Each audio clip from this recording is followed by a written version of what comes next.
Ever wondered the distinction between a bond and a share?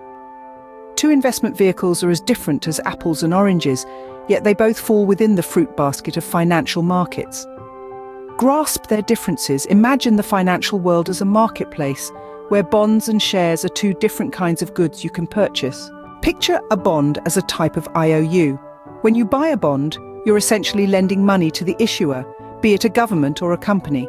They promise to pay you back with interest. It's like lending a friend $20, and they promise to return $25 next week. That extra $5 is the interest. On the other hand, buying a share is like buying a slice of a company. You're becoming a part owner.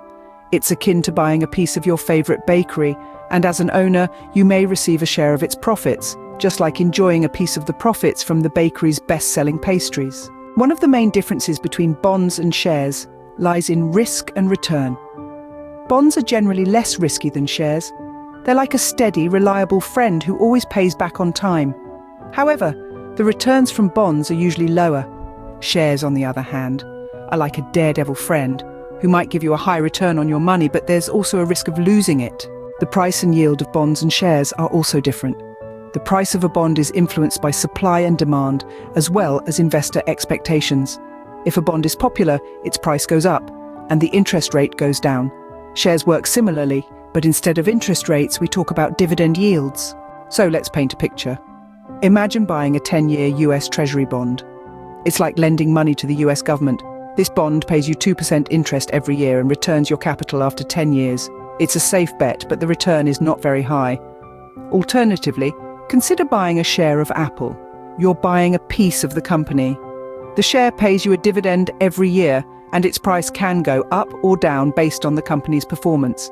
It's riskier, but the potential return is higher. In a nutshell, bonds and shares offer different levels of risk and return. Bonds are like a slow and steady turtle, offering lower returns but with less risk. Shares are like a hare, potentially offering higher returns but with more risk. The choice between them depends on your own appetite for risk and return. Remember, in the financial marketplace, it's always wise to diversify your basket.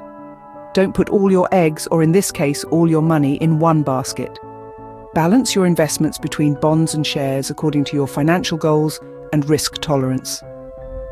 So, the next time you think about investing, remember the difference between a bond and a share. One is a loan, the other is ownership. One is steady, the other is daring. Choose wisely and happy investing.